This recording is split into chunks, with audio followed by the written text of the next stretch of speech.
Good day, everyone. Good afternoon. Good afternoon. Good afternoon. Very nice to see you all. Thank you for coming. I think we shall start right now.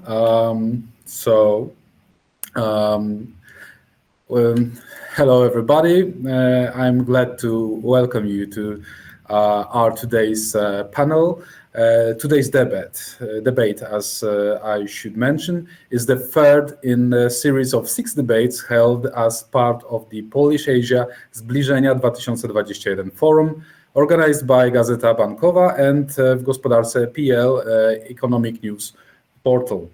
The honorary patronage over the forum was taken by our Prime Minister Mateusz Morawiecki, as well as the Ministry of State Assets and Ministry of Infrastructure and the Ministry of Agriculture and Rural Development. The main partner of our forum is Takeda Polska. Our guests today with us are His Excellency Miyajima Akio, Ambassador of JPN in Poland. Good afternoon. Good afternoon. Mr. Shimizu Mihiko, Director General of JETRO Warsaw, Japan External Trade Organization. Good afternoon.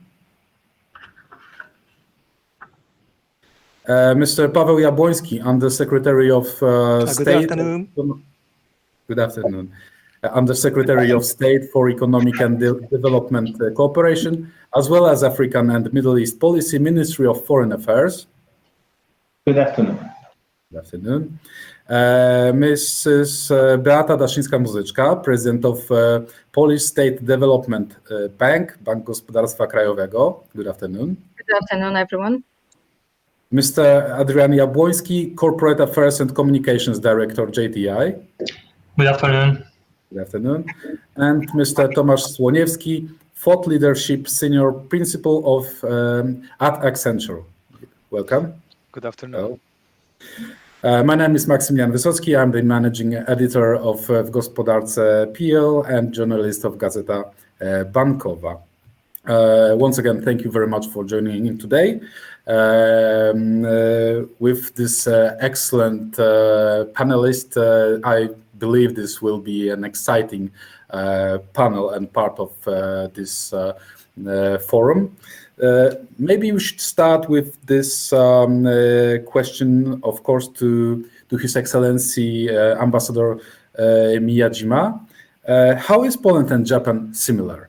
What do Poles and Japanese have in common, and is a common path possible for our countries? Thank you very much, Mr. Wysocki. Thank you very much for the introduction, and great honor to be on this very important occasion. Japan and Poland have been a friendly country for more than 100 years, and we share the same value: freedom, democracy, human rights, rule of law. And then both of us are very proud that we are very hardworking, diligent people, and also place a great importance on the family and also tradition, as well as innovation. And looking back history, our two countries have faced very difficult challenges, but overcome those challenges with perseverance and also the effort by the people. Japan, for example, that was recovered from earthquakes, tsunami, and then beautifully. And then your country, that of course, I visited the Warsaw Uprising Museum or other places, and then realized that you have also recovered very beautifully. And March 11th was marked the 10th anniversary since the big earthquake and tsunami hit northern Japan. And I heard there is a word in Polish that the friends indeed, friend needed, friend indeed. Prawdziwi przyjaciół. Yes. I don't know, I can pronounce it well, but it is really the kind of sense that we really value the great friendship and also partnership with Poland. And Japan and Poland Poland as a part of EU, that we concluded our Japan EU EPA, that the economic partnership agreement, and that has really kind of opened up the new opportunities for trade and investment. And then we have a common challenges like digitalization, also the climate change, and also the transition of energy areas. So there are many, many good areas for us to work together, and I'm looking forward to hearing our panelists as well. Thank you very much.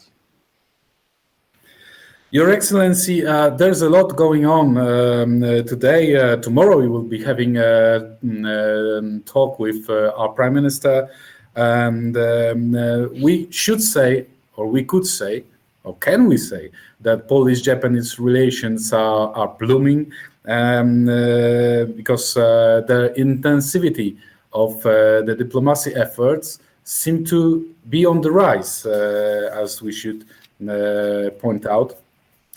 So tomorrow you'll be having a conversation with our PM.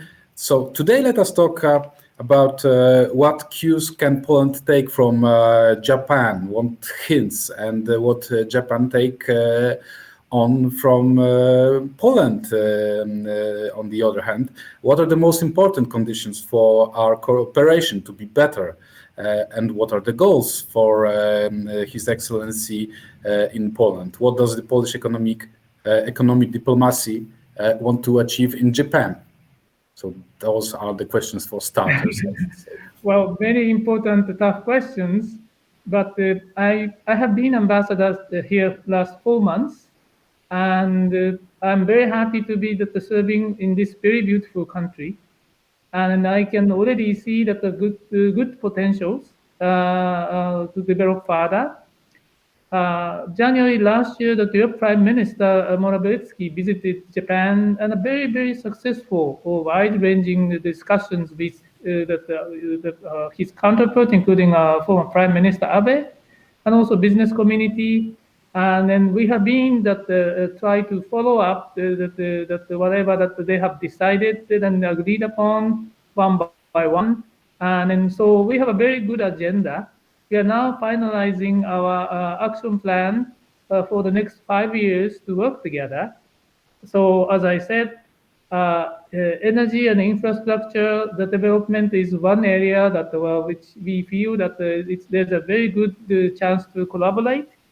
And Japan remains a very strong engine in the Asia-Pacific regions. And I have telling my Polish friends that, of course, for Poland, Europe or the EU is very important, remain very important, but the world is bigger than Europe.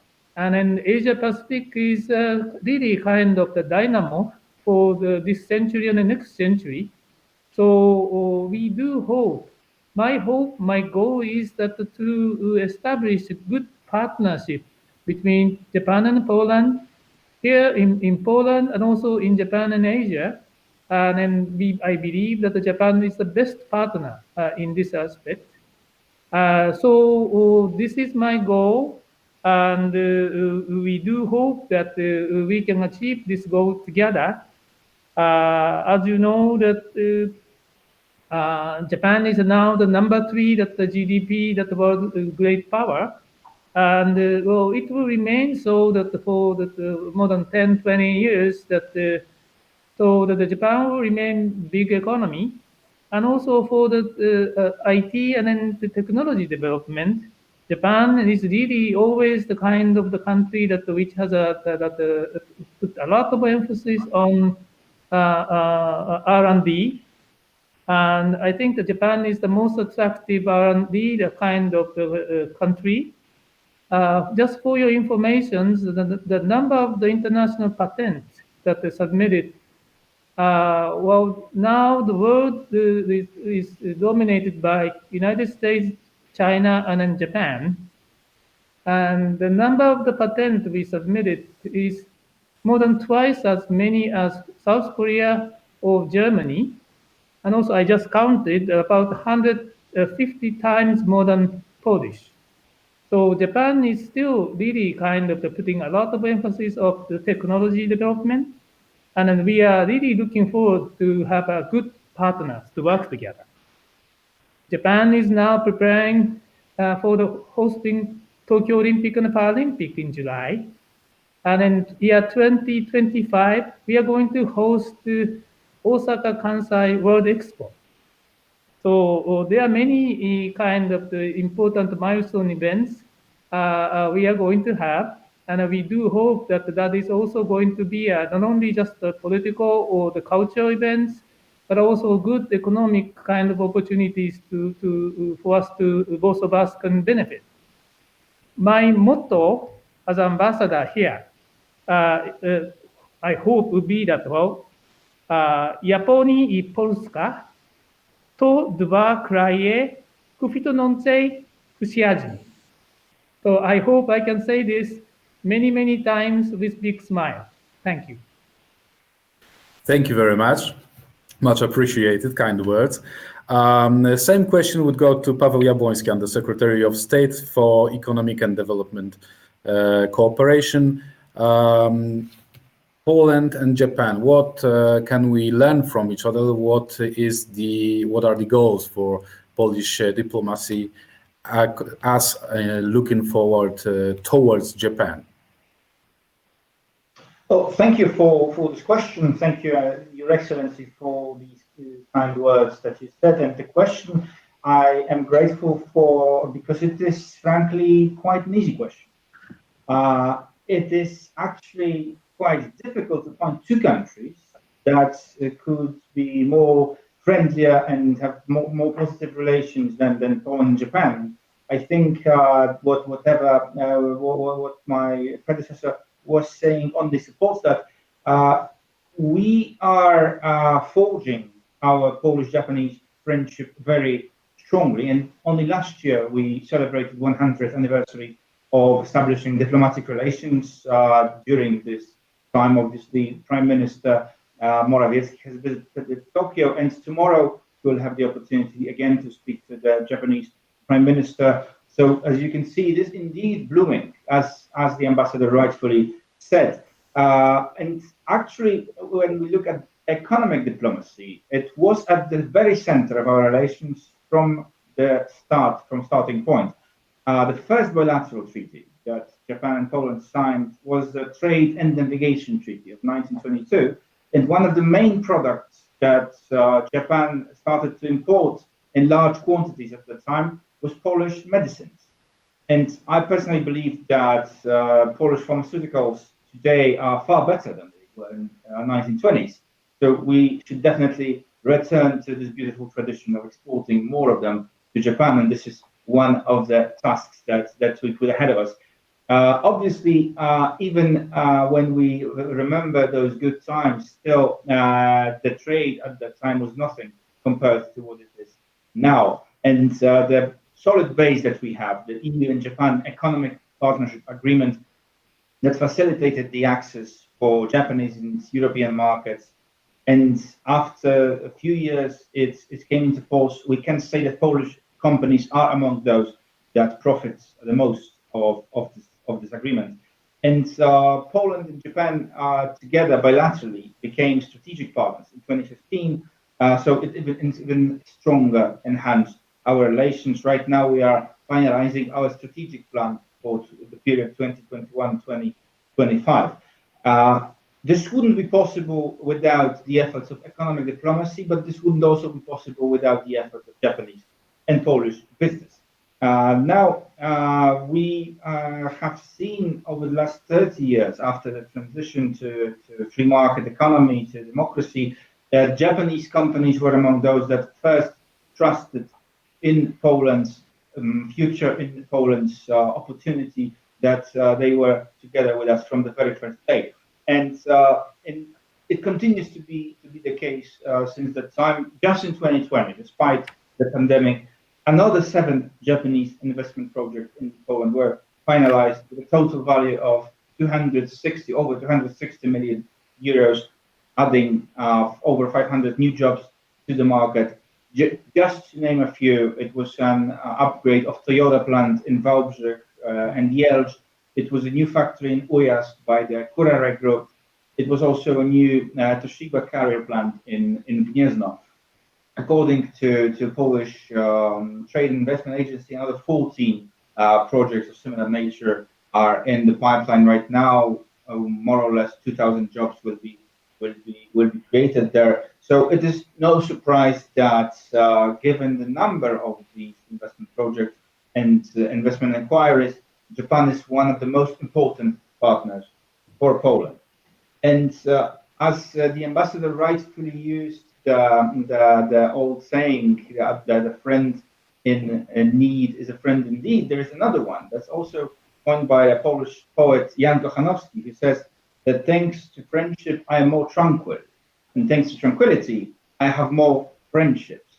And I think our two countries enjoy a very positive period right now because we focus on what unites us. We are able to discuss virtually everything and every issue that goes along with the relations. We are able to work it together in this spirit of friendship, in the spirit of partnership, of full disclosure. So this is definitely a pattern to follow. I would say not just by any other country, but by every country, by every two countries that want to cooperate together. There is obviously still a lot of untapped potential in our countries, and I think because of how good these relations are, even more fields of potential cooperation are emerging, and I think we will be discussing them at length a little bit later. I will just take note of one very important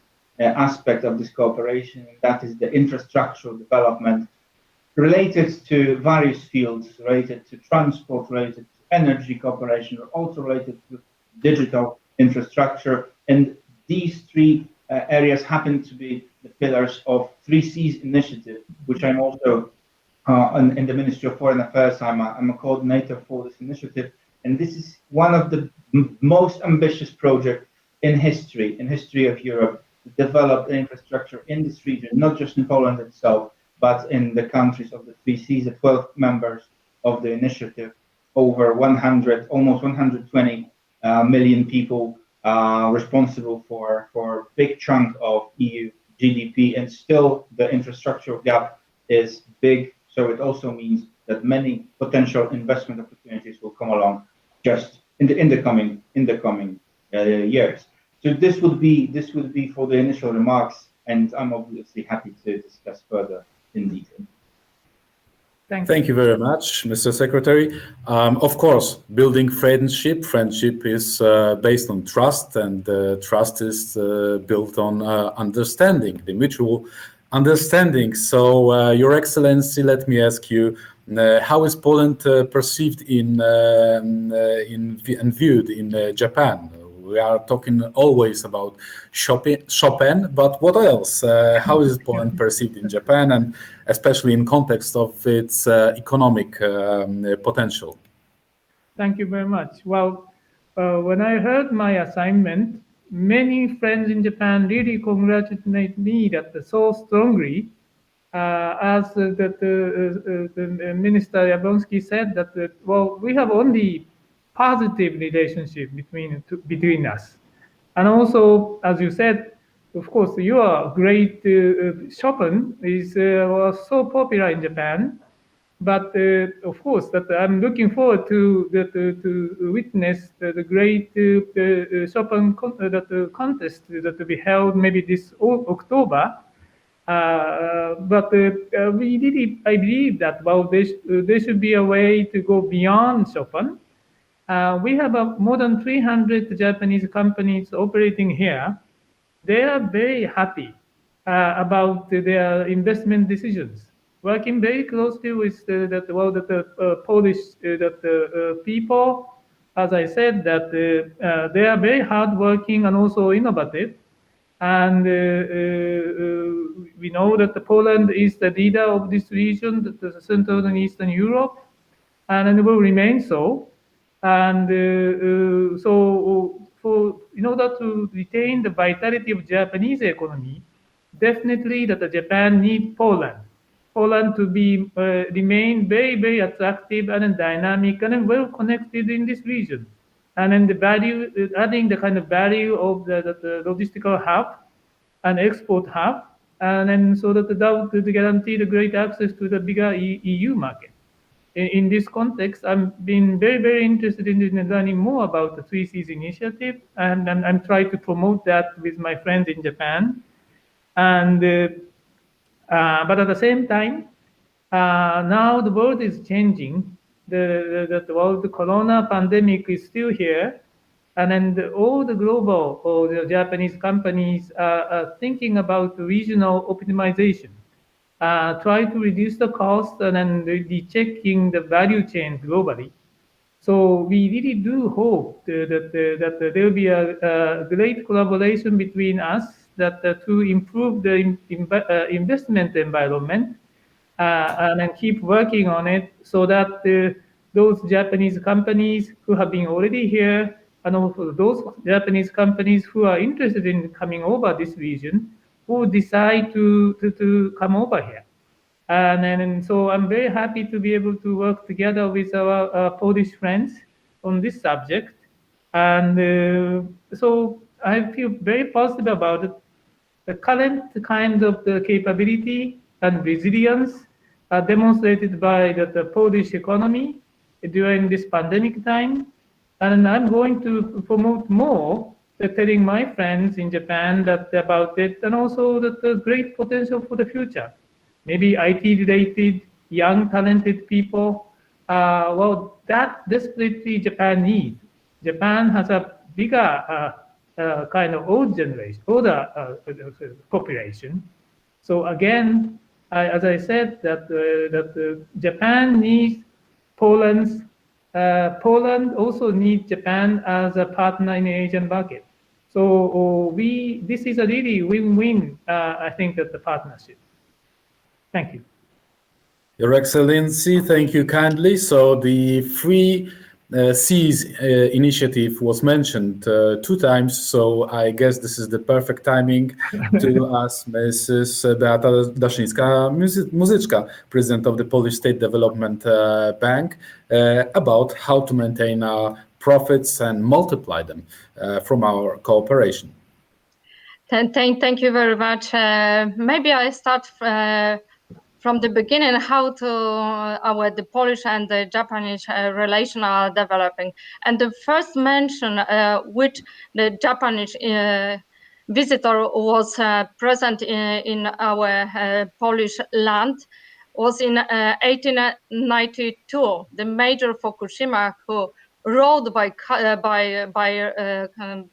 horse from Berlin to Vladivostok and spent few days talking with the Polish people in cities and villages, and he even left the short poem about very sad poem about the regret that the Poland and the Polish people was vanished from the maps of the world. So now we are in the different environment, and now we can develop, take into the technology, our relation and bilateral relation and the regional relation. So it was a very long time ago. So now we can start to take the advantage of both the Polish and the Japanese competences, experience and knowledge that we can share each other. Of course, the 3Cs fund, I know this is the very interesting, but maybe I only give you some context of our cooperation, mutual relation that intensified both the government and the business one, and we observed the increased Japanese investment and interest in our region. As my pre-speakers mentioned about the visit of our Prime Minister, Mr. Morawiecki, 2 days in Japan, we as BGK had the opportunity to be part of this delegation and the opportunity to talk with the Japanese investor in Tokyo, and of course take to this advantage. We have a very good relation with the Japan Embassy in Poland. And thank you, Mr. Ambassador, for your kindest words and relation with us and our cooperation, because I strongly believe the huge potential that we represent as a Poland, as an entire region, Three Seas region from Baltic to Adriatic and the Black Sea. It is huge opportunity for our nations and for the business from Japan. It is worth to mention also about the dynamically increase our turnover, which exceed in 2019 21 billion zlotys, so 5.5 billion US dollar and 5 billion euro. And the 5 billion euro, it is similar that we plan to have as a maximum size of our Three Seas fund. So I strongly believe it is space to exceed our cooperation and exceed our investment, which developed since 2015 a lot. Nowadays we have 72 factories in Poland through the investment, Japanese investment, over 230 investors from Japan. And it is worth to mention also about the education cooperation that we have, and the Academy of Information Technology, the Polish-Japanese Academy, which was founded in 1994. And I believe these sectors like IT sector, which is a part of sector that we want to invest as a Three Seas fund, it is hugely important. And also the profound knowledge and experience in the energy sectors, and your experience as a Japan, how you can share with us to develop and achieve the neutral zero emission gas, taking into account the technology which are developing also in Japan. So maybe for this first sentences, maybe I finish with this. Thank you. Thank you. Thank you kindly. We want to hear more about what do we need both, what both sides need in terms of mutual understanding and mutual doing business. So for that, I would like to hear from Director Shimizu of JETRO Warsaw, Japan External Trade Organization. What kind of business are the Japan companies interested in Poland? Thank you very much. Thank you very much, Mr. Bianski. And thank you for inviting me to the forum organized by Gazeta Bankowa.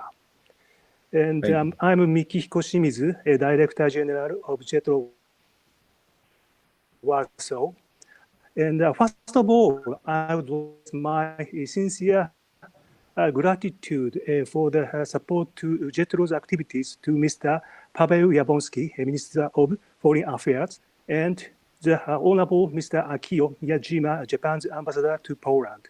And I would also like to express my sincere appreciation to all of involved distinguished guests. And first of all, I would like to explain an overview of JETRO's activities briefly in Poland. JETRO is a government-related organization which was established in 1957. The headquarters is located in Tokyo. JETRO has 76 offices in 55 foreign countries.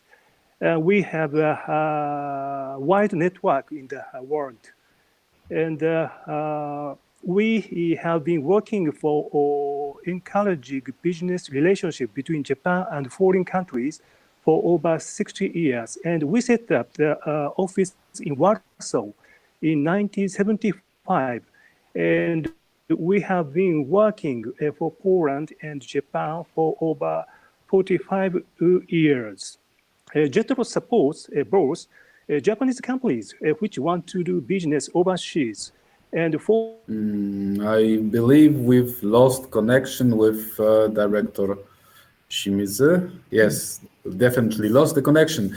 So we have some technical issues. We'll be reconnecting soon. In the meantime, maybe the same question, but on the other hand, from our perspective to Paweł Jabłoński, what sort of business, in your opinion, we need right now in terms of Japanese companies, and what perspectives may there be for Polish companies in Japan? Let me start with the latter. I think there are several areas of business of great potential in Poland, which are not yet recognized enough, not just in Japan, but worldwide. I think that first thing which comes to mind is our computer science, our information technology, and general approach to IT or ICT. And we have become more and more recognized in the field of all innovative technologies, but it is still lots of unexplored potential. Let me just put a couple of numbers forward. So right now it is over 60,000 companies in Poland that form our IT sector, employing almost 500,000 employees, very well skilled, very professional, providing state-of-the-art solutions. This is especially visible in the field of financial technology. Our banks are ranked 4th in the world using digital technologies, ahead even of countries like Singapore. This is the report by Deloitte of digital banking maturity released last year. And our fintech, cybersecurity sector, there are over 300 award-winning companies in these fields. In fintech alone, this is the data I have, maybe Ambassador Miyatima will correct me, but in fintech alone, I know that in Japan, there is an impressive number of startups, 258 companies.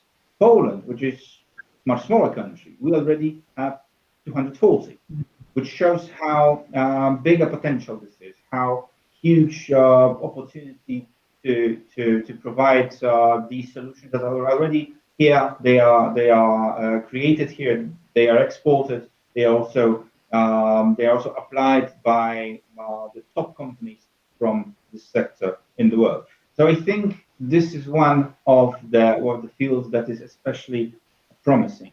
Another one, and this is something I hinted in my first intervention, is the infrastructure sector.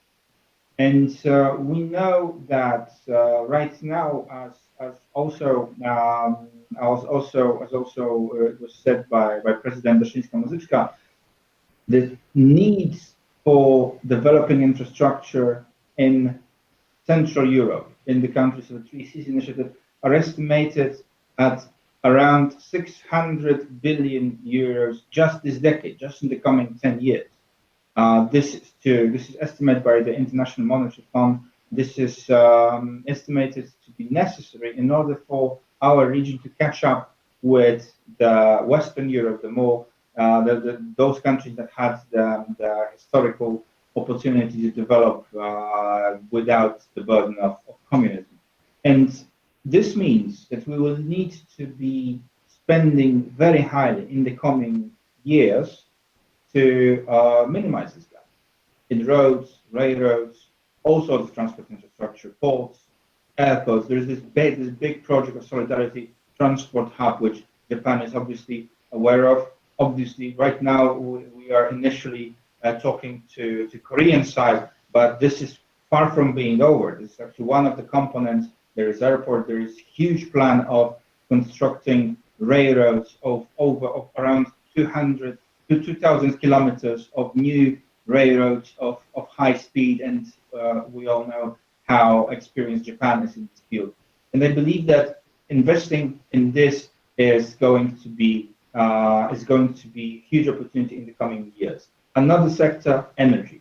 And this is also crucially important as we are all debating now how to shift from traditional generation of energy, of fossil fuel-based energy production into the new cleaner forms, into the new cleaner formats, including the modern lower emission approach to using coal, but also in the field of nuclear energy.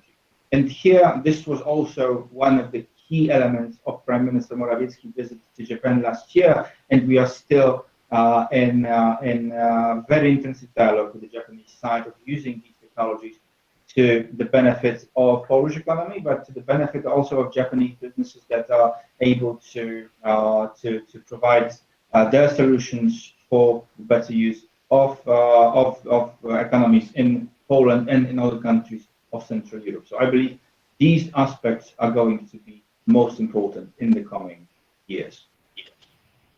Thank you very much, Mr. Secretary. I'm glad to see that Director Shimizu is back with us.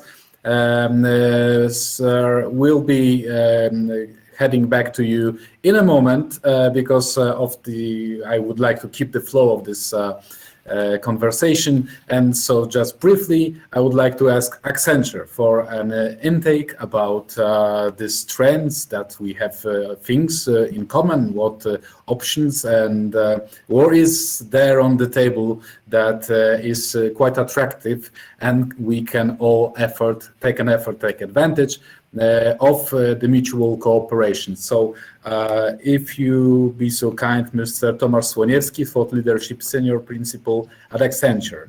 What's your intake on this one? Yes, first of all, thank you for the invitation. It's a great honor to be among such distinguished interlocutors in this discussion. I represent Accenture. Accenture is a global technology company, but I also represent Accenture Research. So I think I'll be trying to put some numbers also in my speech. So please don't be offended by that, because sometimes people are. I would say the question about similarities between Japan and Poland is a very difficult one, because obviously it's I think much easier to find differences, right? The two countries are in completely different parts of the world. They have a different potential in terms of number of citizens. We have different R&D spending with relation to GDP. Japan has much higher. We have still quite a lot of ground to make up. Japan has 3.2%, which is fantastic, and Poland is on 1.3%. So still a little bit of ground to make up. And also, I liked the mention of the ICT sector. Poland has a very good one, that's true. But also our ICT value added is still lower than the one from Japan, because Poland has 4.1% versus Japan has twice as much. So obviously there are some differences, but yes, of course, there are some important similarities as well, right? We can say that when we look at both countries suffered from a little bit from COVID crisis, and both are scheduled and forecasted to recover nicely in the upcoming years in 21 and 22, which is great news for both nations. I think one of the similar characteristics is also reliance on exports. We know that Japan is a country that built its economic power on the great technology, but also on a high volume of exports. And Poland is kind of following those footsteps. If you look at the relation of export in our GDP, it's actually very high. And for Japan, it's also a significant source of the national wealth. In terms of I think the maybe most important similarity, it was already mentioned that we have great people in both nations. Both are hardworking, very skilled, and today I spoke to my colleague in Japan to just get some of his insights, because we are a global company, and Accenture Research also has a post in Japan, and we both came to the conclusion that yes, people are great, and there are actually some numbers to back it up, that people are very smart here, and the future also looks bright. When I looked at the PISA scores, which are measured for all OECD countries, I could see that, for example, in math and science, Japan is number 1 or 3, depending on the category, and Poland is 5 and 7, so also quite near the top. And you have to remember there are 41 countries that were measured, so we are in top 10, which is great. I think also I think it's important to mention that both countries have great engineers, and I would say we are lands of engineers, and a lot of our economy's success is related strictly to the smarts of those people that develop in various engineering domains. When you look at Japanese investments in Poland, there is a lot of production, there is a lot of engineering, and obviously, there is a reason why they are located here. It's not just the location in the European Union. It's not just things like incentives for investors, but it's also the human capital that is located here. And I think there are mutual gains on each side, right? We also, as Poland, we benefit from people that are being just educated with the cutting edge technology that Japan brings to the table. We can work on the newest machinery and equipment, but also we can bring also other significant values, which I think there will be an occasion to talk about later. Thank you very much. I think now it's the time to go back to the question and the answer of Director Shimizu. So if we could just try to give once more this answer to the possible mutual gains of our cooperation over here and over there in Japan. Thank you, Mr. Vysotsky. I'm sorry I was disconnected, and I'm sorry to disturb the panel discussion. And I hope you will listen to my explanation of activities of JETRO. Then I try to start your question. Of course. Can you hear me? Thank you very much. I think there are 3 types of activities of Japanese companies in Poland.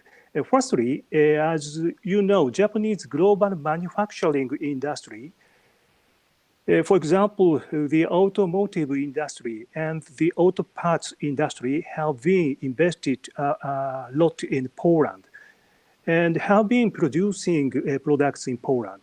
These companies have been creating many jobs in Poland, and those companies also provide Polish with opportunities to learn Japanese management system, etc.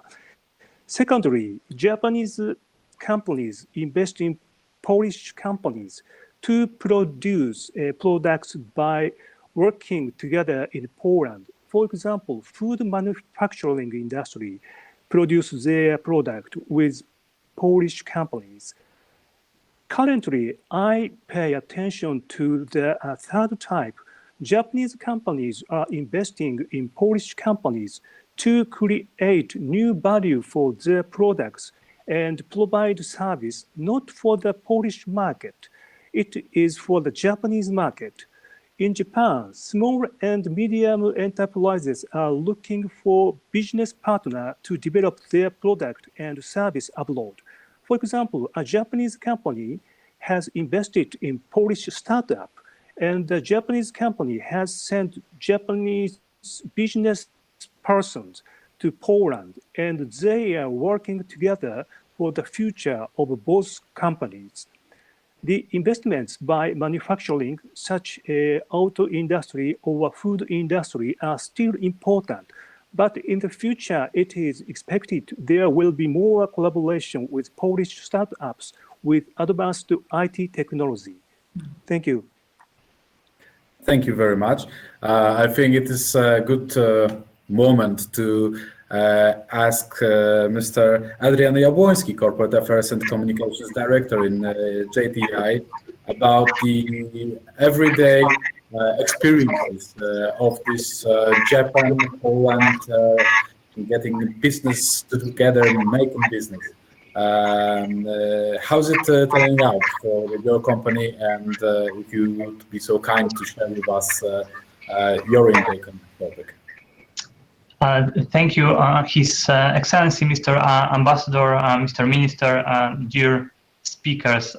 First of all, it's my pleasure to take part in a debate with such distinguished guests. I think it's a great initiative which actually aimed to even, let's say, strengthen positive Polish and Japanese relations. Japan Tobacco International started operations in Poland in 2007 with around 400 employees and 5% shares of the Polish tobacco market.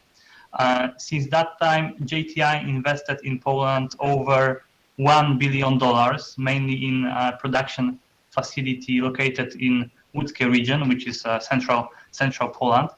And today, actually, Poland is the biggest production hub for JTI globally. Around 80% of our products are earmarked for export to over 70 countries. Today, we have 4 factories in Poland. We increased employment by almost 8 times to 3,000 employees, and we have 27% of market shares.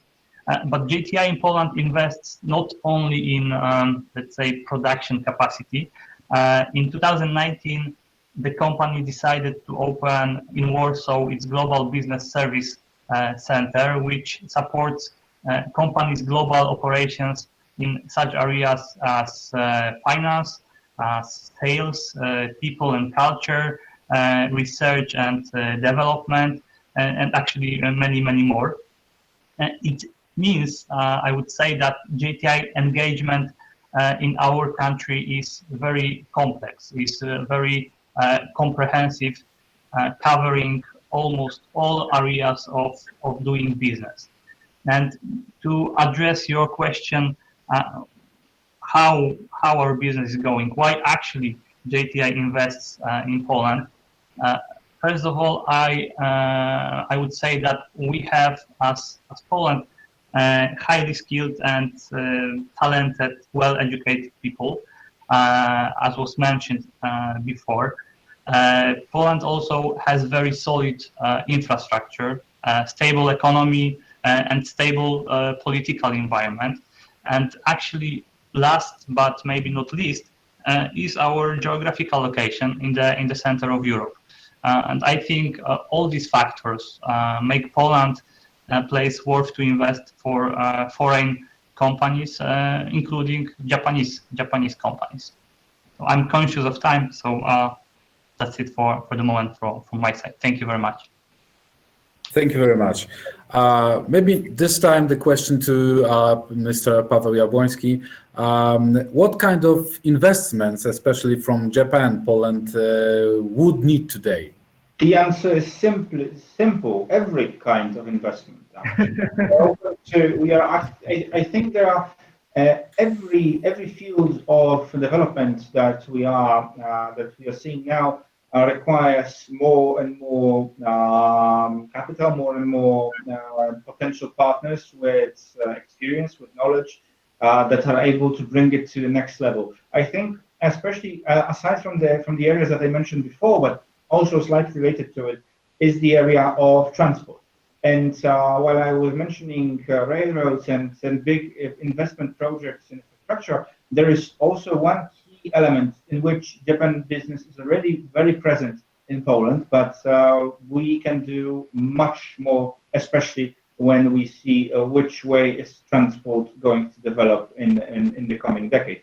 And this is obviously the electromobility and the growing share of electric cars, electric buses, electric other vehicles of transport, which will be omnipresent in Europe and in the world in the coming years. And I believe this is a big opportunity right now, especially for the region of Central Europe, very well communicated, very well integrated into the European market, and also with very good experience of producing cars, of producing all sorts of equipment. But in terms of transport, I believe that the region of especially of Central Europe, of Poland, of Czech Republic, Hungary, Slovakia as well, there are many not just car factories, but also ones that invest that are producing parts and other elements. And I believe while we are approaching well, maybe even a revolution in individual transport, so that more and more vehicles will be not fueled by fuel anymore, but moved forward by electrical energy. This is another opportunity to take advantage on, and I think that with the presence of Japanese companies in Poland, we can only step up on this and support further investment in this field. I think this is a big opportunity because this region can be next hub of producing electric cars for whole European market with very skilled labor force, still cheaper costs than in Western Europe, and very big positive baggage of experience over the last 3 decades of cooperation. I think this is one crucial area I would point to. And I am obviously going back to the issue of digital cooperation, because aside from cooperating and using the opportunity of very skilled people in Poland, very dynamic businesses, very dynamic models of applying this new technological aspect to virtually every branch of business. I think also Japan, as a very digitalized country, the one that's been leading digital revolution over last decade, this is also a field of potential big investment, because this sector in Poland has been blooming and booming for the last years, supported by an experienced Japanese side with ideas, with investment. We could do great things together, not just for Poland and Japan, but for whole Europe. And I think that Japanese technology can be at the core of the fourth industrial revolution, which will be very strongly based on technology. Thank you very much, Mr. Secretary. Well, I'm afraid that in terms of automotive, it might be extremely difficult, because that is one approach, let's say, type of branch that is very kept inside Japan. Toyota is more open up for production abroad, but for instance, Mazda is keeping in much effort to just keep this production inside of the Japanese market and labor market. And so in terms of automotive, this might be, let's say, at least difficult. But there are many other businesses that are out there. The possibilities are many, and so maybe Mrs. Daszyńska-Muzyczka would like to comment on what type of investments Poland and maybe the 3 Cs initiative especially need right now.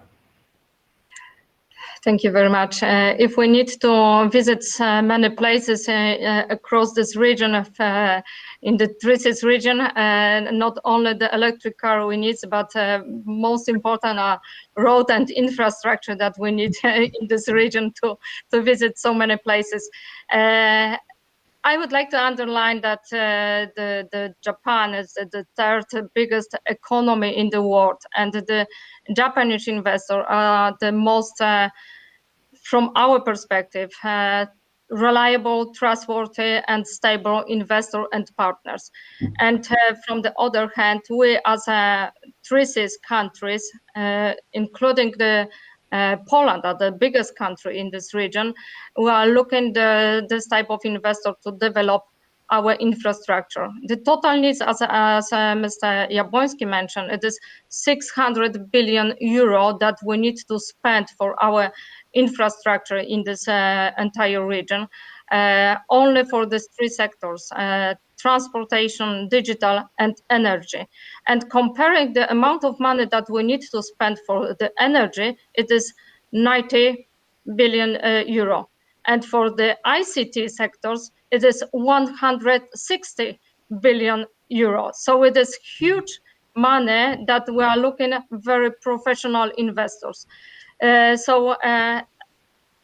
for the investors, we have to build the trust. And at that moment, the TRISIS fund consists of 9 countries, and the total commitment of the TRISIS fund is 1 billion euro. It is proof of evidence. It is existing fund, and it creates the opportunity for the private investor, for instance, from Japan. At that moment, we have over 100 projects on the table in the pipeline, and we analyze which type of project could be implemented firstly in these 3 sectors. So it is huge opportunity, and in some my interview, I mentioned many times, we have a lot of projects. Now it is the time to encourage and attract the attention the other private investor to this brilliant initiatives as a TRISIS region, as a TRISIS fund, and because it is something like a entrance to the entire region, and the central eastern part of Europe, it's crucial to boost the economy, not only for the Central Europe. It is something which has huge influence how we want to develop entire European Union. It is crucial for us how we want to cooperate. The latest trade agreement between European Union and Japan, it is the turning point, I believe, and it is something which created a new advantage, how we can cooperate, and also how we can perceive not only Poland, but the region from Estonia to Bulgaria and Croatia, and looking at how to open, especially as a Japan, who is the biggest professional country to develop ports, for instance, and the ports are the biggest gates to enter to this region from Baltic, Adriatic, and the Black Sea. Only through developing this infrastructure, port infrastructure, roads, rail, energy, and ICT sectors, it will be possible to develop. And the advantage that was mentioned by my pre-speakers, it is huge, because from the one hand, we have opportunity to develop the infrastructure and to allow to implement the new technology by Japanese investors. From the other hand, it is great opportunity to the Polish exporters to develop our cooperation in the food production and agriculture. So it is something that we can develop, and that we can together create the opportunities for both countries. Once more, I repeat, and Their Excellency and Mr. Ambassador, remember that I kindly invite the Japanese investor to be closer to the TRISIS fund, and we really appreciate our cooperation, and we also translated the report about the opportunities and potential of this region into Japan. So there is some materials that you can also spread in your country to the Japanese investors. So I strongly believe it, despite the COVID, because we are all together in the COVID crisis, but despite the COVID, there is some opportunities that we see in our cooperation, and despite the COVID, we can see the different area that we can cooperate. So thank you very much. Your Excellency, Ambassador Miyajima, how would you respond to that? Well, again, very positive. I'm not overwhelmed, but I feel very encouraged to hear those comments. Well, thank you very much for the information and the brochure that written in Japanese you provided the other day. I already shared that to the people in Japan and also my friends in the Japanese banks in Vienna and also London. And so, well, I'm doing some part, but this is just initial stage. But I'm working on it, and I'm very happy to work together because this is there's a huge potential I can see, and unfortunately that maybe that is still not many Japanese investors are not fully aware of. I said that the previous the timing of this day that the world is bigger than Europe, but I realized that within Europe, I think the economic gravity is shifting towards east, and then in order to materialize the growth potential in the eastern part of Europe, of course, this 3 Cs initiative for the north-south connectivity need to be enhanced. So not only just infrastructure, but IT and then even the energy field. So, and if it materializes, well, this is really going to benefit so many countries, including Japan. As I said, that definitely will boost the kind of strategic value of investing in Poland. And then so, for many reasons that personally, I am really try to tell that the people, well, this is really something that which we need to pay more attention to. And then we should not miss the bus. And so that's what I'm hinting.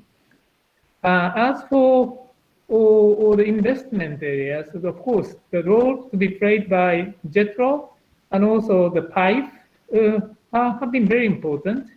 And at the beginning of this month, there's a very important successful seminar organized by PIFE in Tokyo and also Japanese Business Federation. And then both prime ministers participated, and then the ministers, including Minister Yabonsky, participated. I was very encouraged. And also I tend to hear that, well, of course, automobile industries and auto parts industry, like Toyota, remain very important. And but even this auto-related area, there is a diversification of the investment, more value. How can I say that? The cutting-edge kind of technologies, just adjusting to the new development in the hybrid kind of areas, or as we discussed already, that some startup kind of areas, IT areas, and also I heard that in the health area, that of course Takeda is one of the leading companies, but some companies are producing some artificial joints, and then all that the factory automations and then robotic kind of thing is another area. So many areas that I think that our investment is diversifying, and then so I feel very glad to hear that. And also for energy, well, that our Prime Minister made a commitment that Japan to become carbon neutral by 2050, and then this country, Poland, have been committed to the 2030s kind of the CO2 reduction kind of goal, and then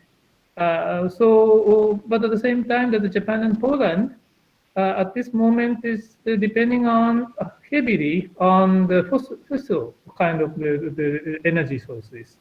So we have a common challenge, and then we have to work together.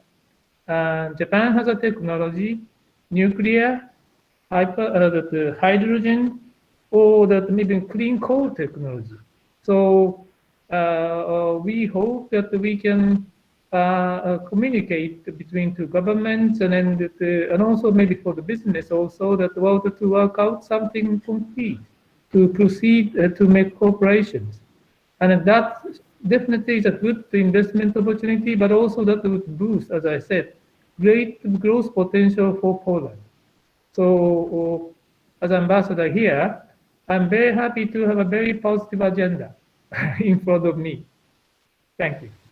So we can assume, Your Excellency, that you are voting yes for participating in our strategic projects in Poland, of which Mrs. Beata Daszycka-Muzyczka was talking about.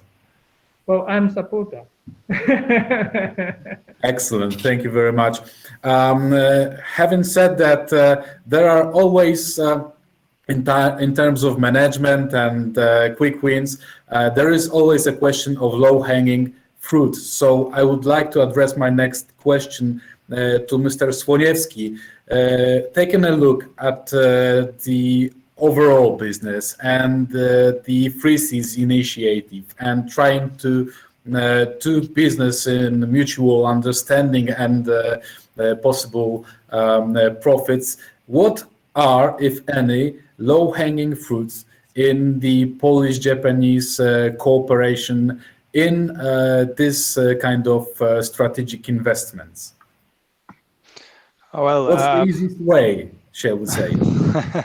Well, some say there are no easy ways. So, well, let's say yes. Of course, I mean we have as both countries, we have certain points of contact that definitely which can help us be kind of get mutual gains, and I think from my perspective, technology is one of them. I think we have pretty complementary areas in this field, with Japan being very strong in the IT infrastructure side, in the IT platform side, and from a Polish perspective, we have very strong, I'd say, software development capability. A good example, Accenture in Poland has 2 advanced technology centers, one in Łódź, one in Katowice, and there is a reason for that, because we have very skilled software developers who contribute to our projects, and I think the same exactly mechanism can work for Japanese companies, and it's super important when you think about the heavy industries, about automotive. Those are the branches where I'd say in current times this software element is becoming more and more important. When you look at the Minister Jabłoński said, when we think about electromobility, the electric cars are all about software. The car itself is worth very little if you cannot calculate how much it's going to run and how to distribute the powers between the wheels, and it's all governed by the software, right? And Poland and Polish enterprises have a lot of experience in delivering pieces of software, not only for enterprise software like ERP systems and so on, but also for the actual appliances, or to the cars, or to any industrial appliances. And there are a lot of technologies where we can specialize, where Japan is very strong, like 5G, like Internet of Things, which is closely connected to autonomous cars as well, or to smart cities, where our potentials, I think, get very close. And that's, I think, the low-hanging fruit here, using the kind of complementary parts on the technology side to build an added value.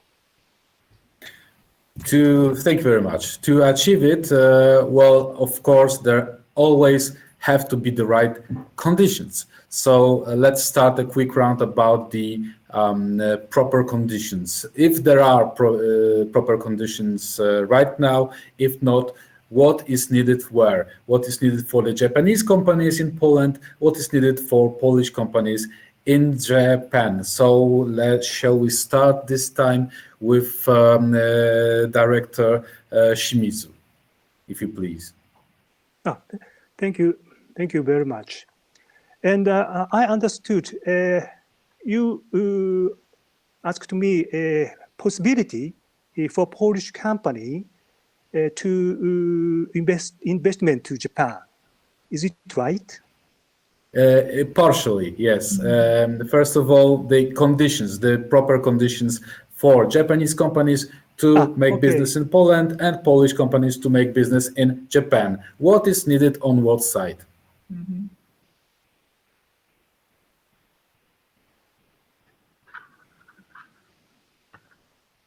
Okay, and so I would like to the situation. I already mentioned the situation in Poland. So now I would like to a little bit explain in Japanese side. And JETRO support Polish companies which are considering the development of their business in Japan. One of the dynamically developing investment directions in Poland is already mentioned IT sector.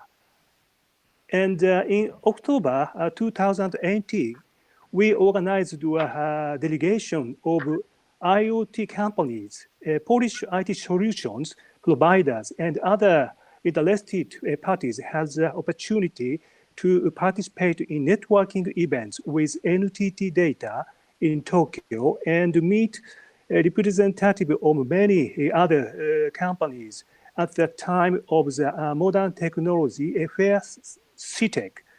In autumn 2019, we've organized the Digital Innovation Mission to Japan. 10 companies from Poland, Czech Republic, Hungary, and Lithuania traveled to Japan to take part in dedicated to B2B meetings and seminars, as well as to visit CITEC, one of the most prominent ICT trade shows in Japan. I think there are several possibilities for Poland's national support. One of them is a business networking event in Japan. When we set an event, a business mission to Japan in 2019, the Polish embassy in Japan organized a business networking event at the Polish embassy. Such support will be a useful opportunity for Polish companies to get to know many excellent Japanese companies. Of course, due to the impact of COVID-19, nowadays we are active mainly online. We organize a business matching event, trade shows, and webinars for different industry sectors. Only this year, thanks to different online events, we had already supported medical, ICT, biotech, and food sector companies in finding potential business partners in Japan. We support business related to Japan at any stage, starting with market information and support on establishing a base in Japan through temporary office spaces in major Japanese cities, which you can use for 50 business days free of charge. We can also introduce government related to agencies, local governments, business partners, and tax or legal experts. In fiscal 2020, JETRO has been providing various supports online, such as online seminars and connecting foreign companies with the local communities. Thank you very much. Thank you very much. So let me address the next question to practitioners. So Mr. Adrian Jabłoński, Corporate Affairs and Communications Director, JTI. What do Japanese companies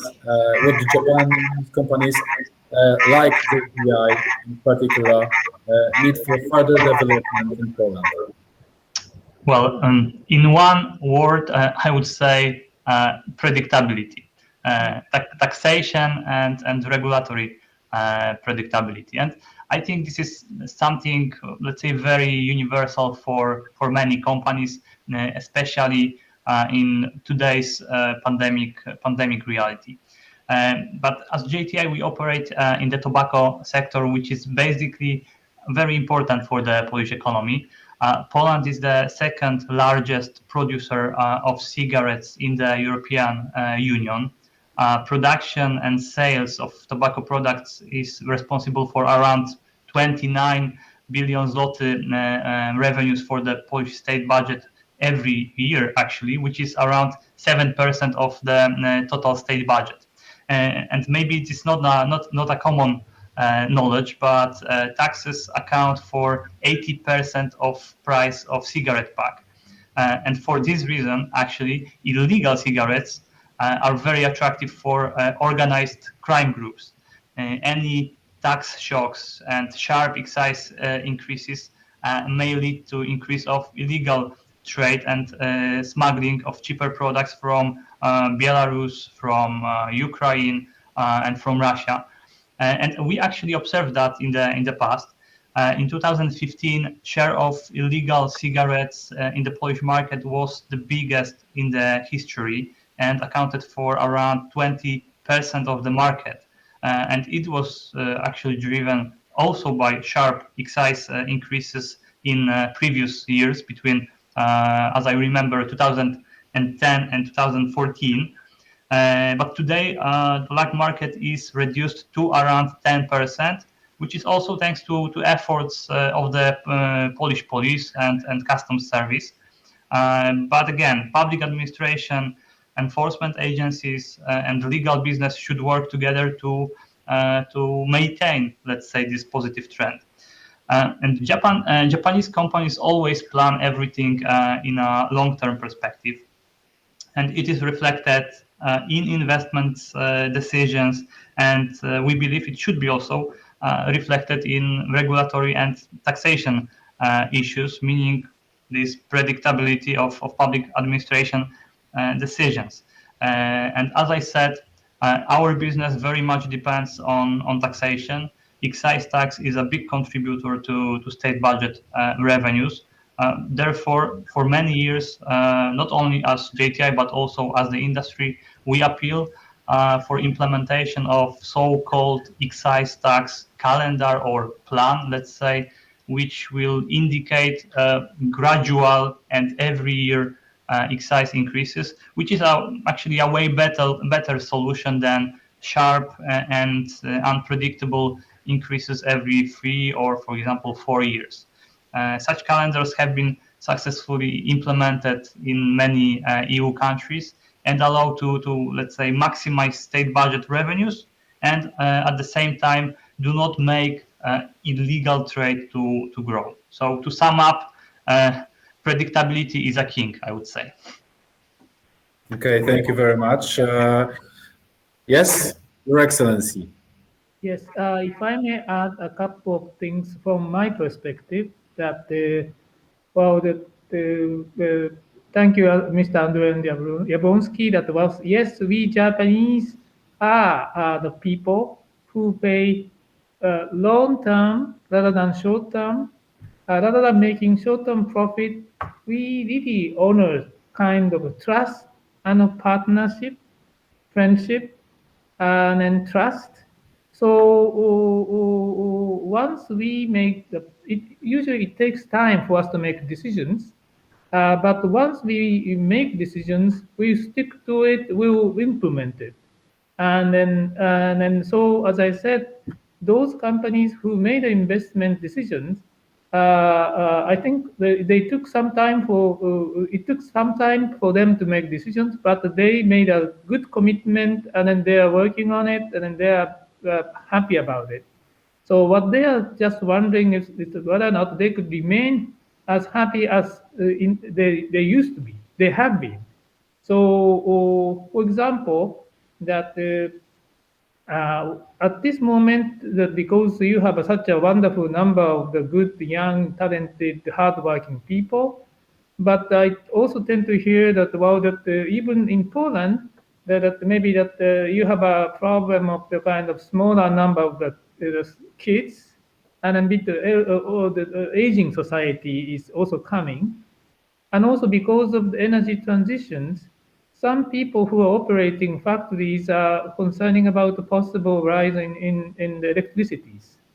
And also the COVID experience somehow reveals that that the health kind of system in Poland or health infrastructure need to be more investment. Of course, those kind of thing is not the short-term kind of things, but for long term, for Poland to prosper, and also for Japanese investor to keep investing and then comfortably and with good confidence. I think that those kind of big long-term, maybe bit structural things, but also need to be considered. As for the Polish products in Japan, I have to say that one of the very popular products among youth is Mother Goose down. Your down to feather is very, very high quality and very good brand, but still that it's very popular only among those people who know the quality. And so name recognition, branding, and then so those kind of things still need a lot of effort. And then so as I said, that in order to do that, I do think that you need a good partner in Japan to penetrate into the Japanese market. And but I think that there's a good chance for that. Still, that Japanese consumers, maybe especially ladies, are always so eager to look for something really good, and then also very, very kind of the how to say that worth it. And so I've been here 4 months, and then I've never been to any restaurants yet, but I tasted some of the Polish pork. But I don't think that the Polish pork has any kind of the charming branding kind of names in Japan, like Iberico pork. That kind of maybe the Margaritza Hungarian pork, something like that. So, maybe I don't know that it may take some time, but I hope, again, as an ambassador here, that I hope that whatever that the wonderful things about Poland should be recognized. And then again, that working together with your ambassador in Tokyo, I'm going to work for promoting Poland in Japan. Thank you. It is excellent to hear. Thank you, Your Excellency. So we might sum up that we have to pay more attention to make branding in Japan in order not to just being recognized by Chopin and his work, and good goose feathers for those who like to sleep well at night. So there's pretty much work to do over there. Yes, and on the other hand, to make the investments from Japan better in Poland, we have to have more fixed and stabilized law, including the taxation. And what's pretty much new for me, as I have heard from you, is that the Japanese investor will look on the quality of Polish healthcare system. Is it invested well enough?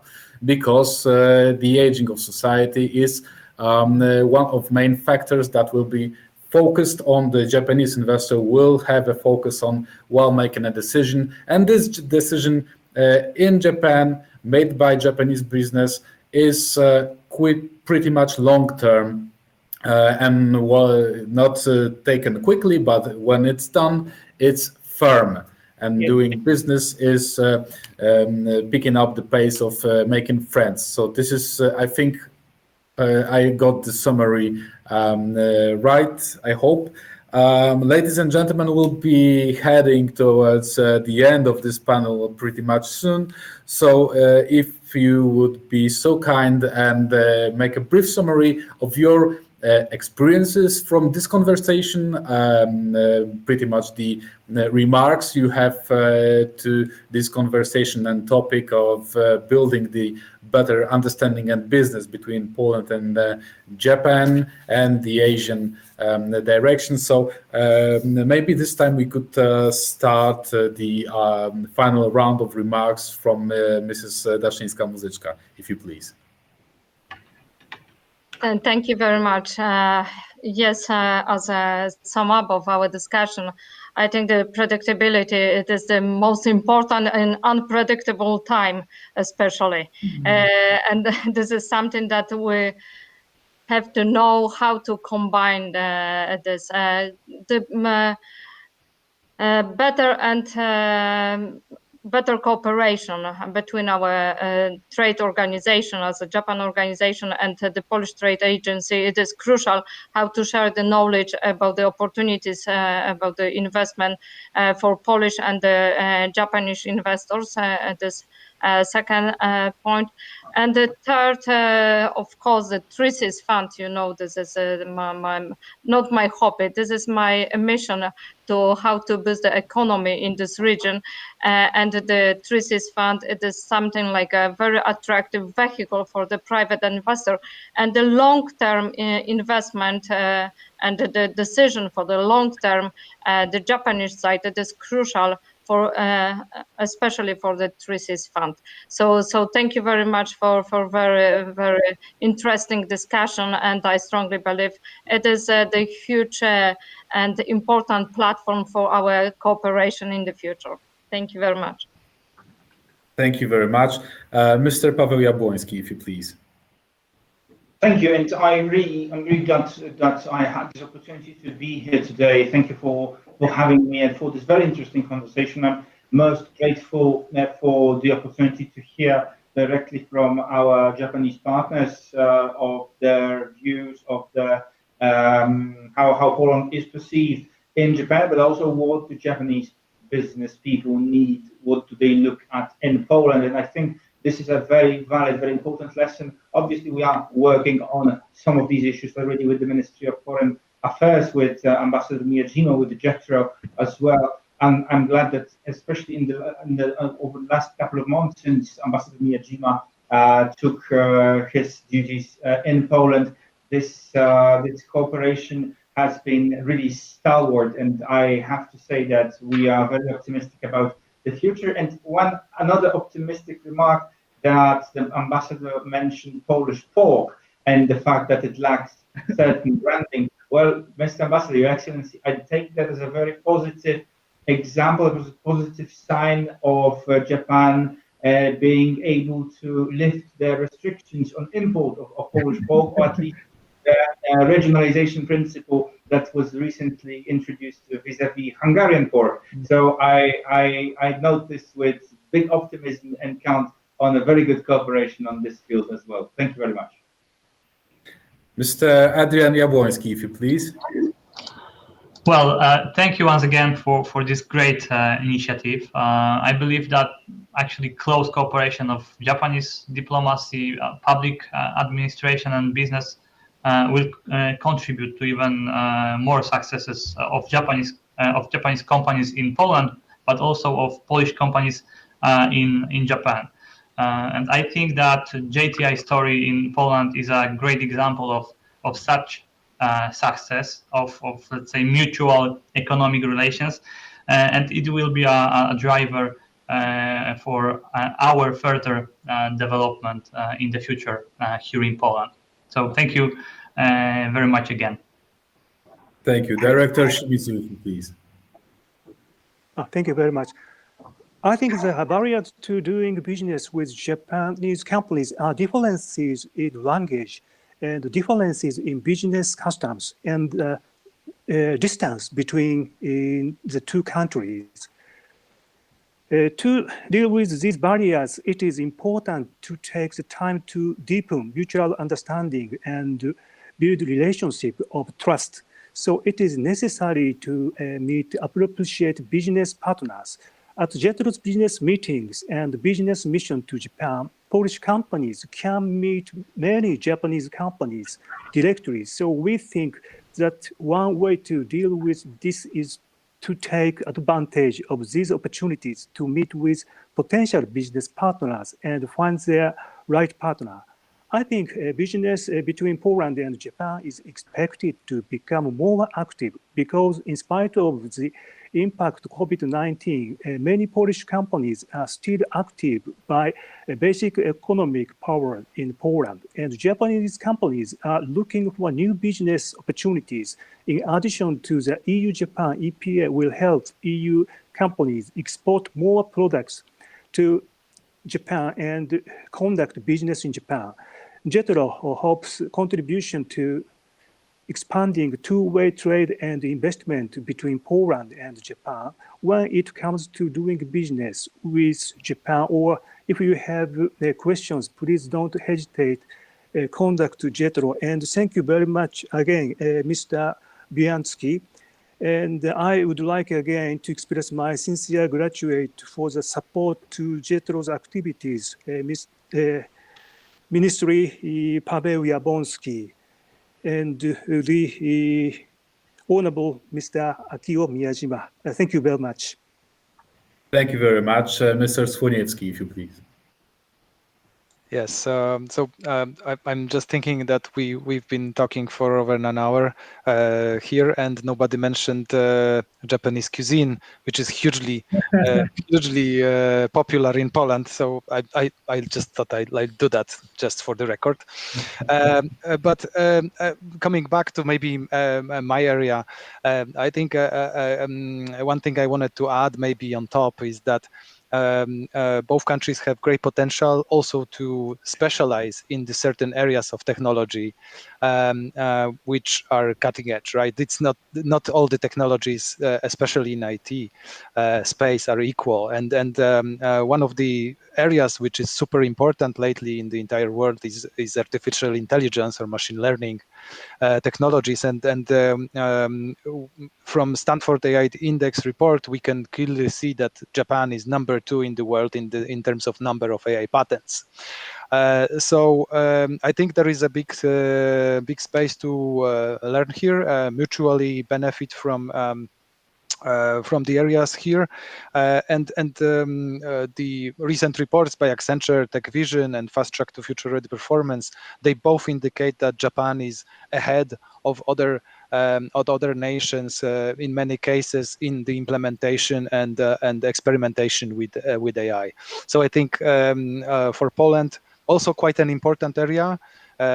Because we digitize our nation, we digitize our public services, we digitize our enterprises, and I think it's also an opportunity to elevate the profitability of Polish IT sector and the companies that are present on it. So that would be it, and I would like to at the end thank everyone for this great conversation. It was a real pleasure to meet all of you. Thank you. Thank you very much, and let's hear a final word from His Excellency Ambassador Miyajima. Thank you.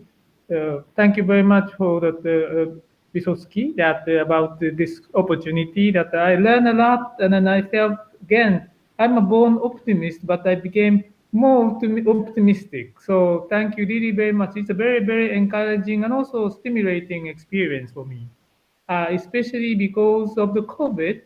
My chance to meet people or visiting places are very limited.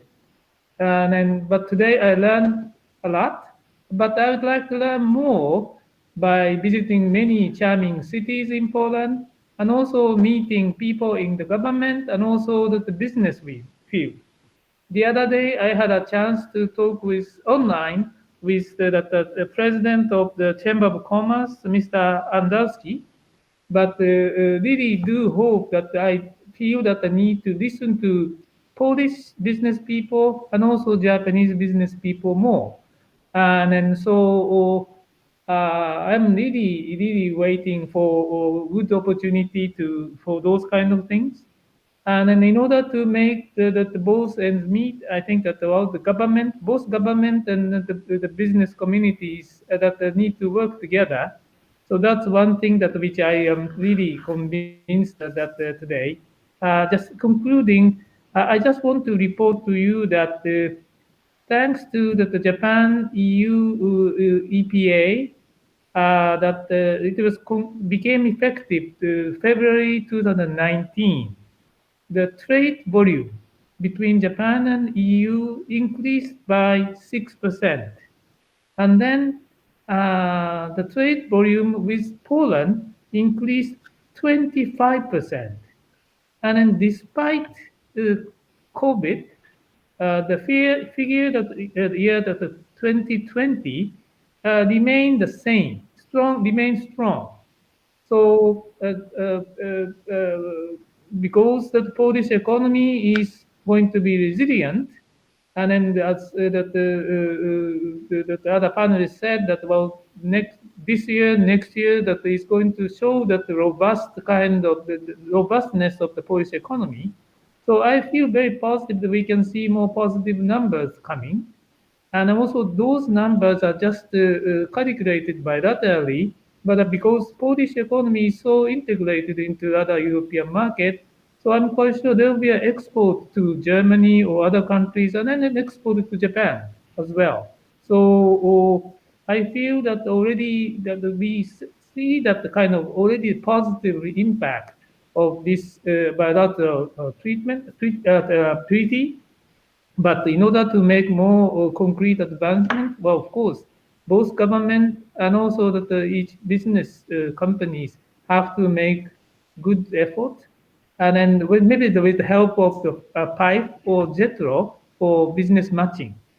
So I really do hope that we can make such a kind of good investment and a good progress in the coming year. Thank you very much.